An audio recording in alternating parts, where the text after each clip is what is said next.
Hello दोस्तों, 9 अप्रैल 2023 को Uttarakhand forest guard का एग्ज़ाम होना है, जिसके एडमिट कार्ड भी जारी हो गए हैं। 8 दिन आपके एग्ज़ाम में बचे हैं, इसलिए अच्छे से रिवीजन करते रहें जिससे आप एग्ज़ाम में अच्छा स्कोर कर सकें।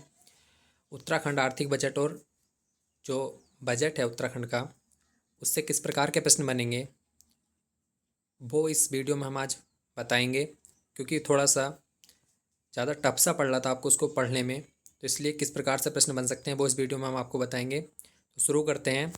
बजट 2023-24 के और आर्थिक सर्वेक्षण दोनों के प्रश्न में बताए जाएंगे। उत्तराखंड का बजट 2023 का बजट किसने पेश किया? तो डायरेक्टली क्वेश्चन पूछा जा रहा है कि वित्त मंत्री कौन है।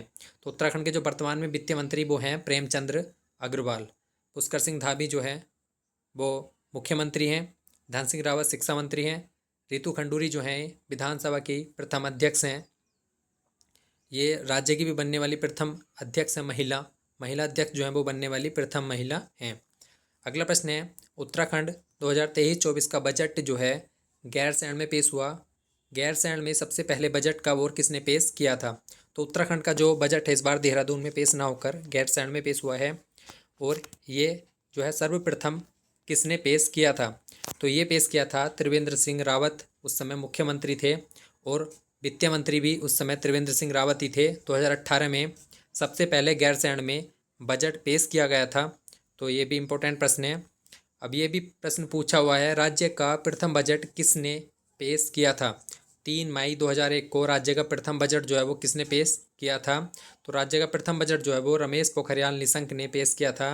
ये राज्य के प्रथम वित्त मंत्री हुए, इन्होंने ये बजट पेश किया था। राज्य का बजट 2023-24 कितने करोड़ का है? तो राज्य का जो बजट है 2023-24 का वो 77,403 करोड़ रुपए का है। इसको भी आप अच्छे से याद रखें, इंपॉर्टेंट प्रश्न है। अगला प्रश्न है हमारा, सप्तऋषि की तर्ज पर जो हमारा केंद्रीय बजट हुआ है उसमें सप्तऋषि 7 प्राथमिकताओं पर जोर दिया गया है। उसी प्रकार राज्य में जो प्राथमिकताओं पर जोर दिया गया है उससे क्या नाम दिया गया है? तो उसे जो नाम दिया गया है वो नाम दिया गया है सप्तकिरण।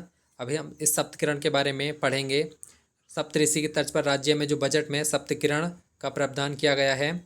सप्तकिरण में इनमें से कौन सा नहीं है? इस प्रकार से प्रश्न बन सकता है, क्योंकि केंद्रीय बजट का सप्तऋषि का प्रश्न इसी प्रकार से बना था, तो ये भी इस प्रकार से बन सकता है।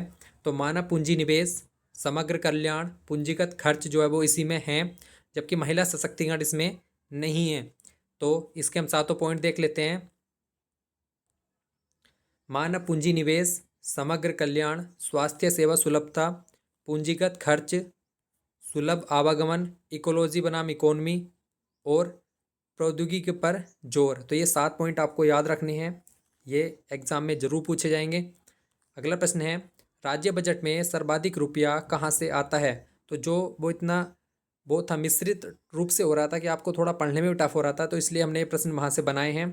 राज्य बजट में सर्वाधिक रुपया जो है वो कहाँ से आता है? तो केंद्रीय सहायता अनुदान से सर्वाधिक रुपया आता है। अब देख लेते हैं। जो स्वयं का कर राजस्व है वो 25.89% है, जबकि करेत्तर राजस्व है वो 6.17% है। लोक ऋण जो है वो 25.21% है, जबकि केंद्रीय सहायता से जो अनुदान हमें मिलता है वो 27.07% मिलता है। तो केंद्रीय सहायता से सबसे ज़्यादा रुपया आता है। अगला प्रश्न देखते हैं। अब केंद्रीय सहायता से जो है सबसे ज़्यादा वो मिलता है, तो अब लेकिन ये सबसे ज़्यादा खर्च किस पर होता है? तो सबसे ज़्यादा खर्च किस मद पर किया जाता है? तो वेतन भत्ते मजदूरी, व्रत निर्माण लघु कार्य, निवेश ऋण, पेंशन अनुदोषित। तो सबसे ज़्यादा जो खर्च किया जाता है वो वेतन भत्ते मजदूरी पर, ये सबसे ज़्यादा खर्च किया जाता है। ए जो है इसका सही आंसर है। 24.98% जो है वो वेतन भत्ते मजदूरी पर खर्च किया जाता है। अगला क्वेश्चन है, 2023-24 के बजट में राजकोषीय घाटा अनुमानित है कितने करोड़ रुपए का? तो ये अनुमानित है 9,046 करोड़ रुपए का राजकोषीय घाटा अनुमानित है। अगला प्रश्न है, गांव के विकास के लिए 5 करोड़ का बजट से किस योजना को शुरू किया गया है? बजट में एक योजना शुरू की गई है गांव के विकास के लिए, उसे क्या नाम दिया गया है? और उसके लिए 5 करोड़ रुपए का प्रावधान किया गया है। तो ये इंपॉर्टेंट है। उसको जो नाम दिया गया है वो है ग्रामीण विकास महायोजना। ये सही आंसर है। इसके लिए 5 करोड़ रुपए का प्रावधान किया गया है। ये गाँव के विकास के लिए शुरू की गई है। अगला प्रश्न है, उत्तराखंड में जेंडर बजट की शुरुआत कब हुई थी? तो उत्तराखंड में जो जेंडर बजट है वो 2006-07 में शुरू हुआ था। 2005-06-07 में शुरू हुआ। जेंडर बजट जो होता है इसमें महिलाओं के लिए अलग से बजट का प्रावधान किया जाता है। जो महिलाओं की योजनाएं हैं उनके लिए अलग से बजट का प्रावधान किया जाता है। अगला प्रश्न है, जेंडर बजट में इस बार कितने करोड़ रुपए का प्रावधान किया गया है? तो 13,920 करोड़ रुपए का प्रावधान इस बार किया गया है जेंडर बजट में, जबकि पिछली बार जो था वो 13,773 करोड़ रुपए था। अगला प्रश्न है, राज्य को सर्वश्रेष्ठ राज्य बनाने का लक्ष्य कब तक का रखा गया है? तो 2025 तक जो है राज्य को सर्वश्रेष्ठ राज्य बनाने का लक्ष्य रखा गया है। अगला प्रश्न है, G20 की बैठकों के लिए बजट में कितने करोड़ का प्रावधान किया गया है? तो हम जानते हैं G20 की जो है वो 3 बैठक हमारे उत्तराखंड में होनी है, जिसकी एक बैठक 28 से 30 मार्च तक रामनगर में हो चुकी है। इसके बारे में भी आगे MCQs में बताएंगे। तो G20 की जो बैठक के लिए 100 करोड़ रुपए का प्रावधान किया गया है। उत्तराखंड राजकोषीय उत्तरदायी बजट प्रबंधन अधिनियम 2023 में संशोधन हुआ। इसमें यह राज्य में कब लागू हुआ था? तो राज्य में ये 2005 में लागू हुआ, जबकि केंद्र में ये 2003 में लागू हो गया था। तो राजकोषीय उत्तरदायित्व बजट प्रबंधन अधिनियम का जो मुख्य उद्देश्य है वो है कि राजकोषीय घाटे को कम करना। तो ये राज्य में 2005 में लागू हुआ था, इसमें 2023 में संशोधन हुआ। जोशीमठ आपदा के लिए बजट में कितने करोड़ का प्रावधान है? तो जोशीमठ आपदा के लिए 1,000 करोड़ रुपए का बजट में प्रावधान है। अगला प्रश्न है, बजट 2023-24 में किस पर प्रथम बार बजट का प्रावधान किया गया है? तो 2023 के जो बजट में प्रथम बार जो बजट का प्रावधान किया गया है, किस पे किया गया है? जेंडर बजट, जलवायु परिवर्तन, अंतरिक्ष गतिविधि या मनरेगा? तो जलवायु परिवर्तन पर जो है पहली बार बजट में प्रावधान किया गया है। इसके लिए देखते हैं कितना प्रावधान किया गया है। जलवायु बजट पर प्रथम बार पूंजीगत व्यय का कितने प्रतिशत का प्रावधान किया गया है? तो जलवायु बजट पर 0.5% का प्रावधान किया गया है। ये पूंजीगत व्यय का 0.5% इस पर खर्च किया जाएगा। लोक सेवा आयोग की तैयारी करने हेतु कितने रुपए का प्रावधान किया है? लोक सेवा आयोग की तैयारी करने के लिए 50,000 रुपये जो हैं वो दिए जाएंगे लोक सेवा आयोग की तैयारी करने के लिए। तो ये हमारे जो है बजट से प्रश्न थे। अब आर्थिक सर्वेक्षण से प्रश्न देख लेते हैं। आर्थिक सर्वेक्षण 2022-23 में अर्थव्यवस्था का आकार कितना अनुमानित है? तो ये इसमें जो है इंपॉर्टेंट ये प्रश्न उठाए हैं, ये बहुत ज़्यादा इंपॉर्टेंट है। 3.02 लाख करोड़ का प्रावधान अनुमान है इस बार। आर्थिक सर्वेक्षण 2022-23 के अनुसार अर्थव्यवस्था का अनुमान 3.02 लाख करोड़ का है। प्रति व्यक्ति आय कितनी है 2022-23 सर्वेक्षण के अनुसार? तो कितना अनुमान लगाया गया है? 2,33,000 रुपये प्रति व्यक्ति आय का अनुमान है 2022-23 में। अगला प्रश्न है, 2022-23 में आर्थिक सर्वेक्षण के अनुसार राज्य की विकास दर कितनी अनुमानित है? तो जो राज्य की विकास दर का अनुमान है वो 7.09% है, जबकि 2021-22 में ये 7.05% रही। अगला प्रश्न है, राज्य की जीडीपी में क्षेत्रों का बढ़ता क्रम सही है? राज्य की जीडीपी में क्षेत्रों का बढ़ता क्रम सही है।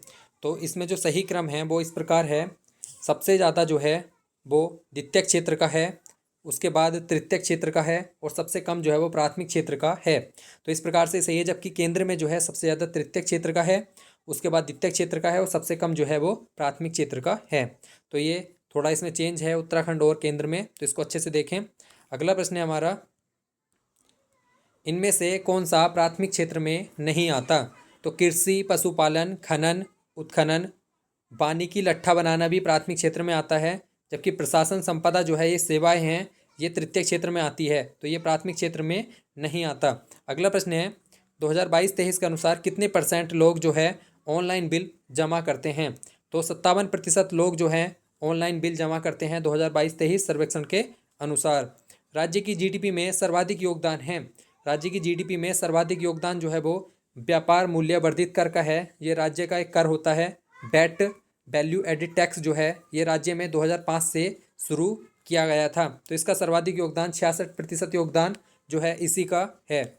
अगला प्रश्न है, राज्य में मसाले में प्रथम स्थान पर है। तो राज्य में जो 2022-23 का आर्थिक सर्वेक्षण है उसमें जो है अदरक को प्रथम स्थान मिला है, सबसे ज़्यादा उत्पादन होता है अदरक का। अगला प्रश्न है, जीएसटी के अंतर्गत कुल कितना राजस्व हुआ उत्तराखंड को? ये करोड़ रुपए में कितना है?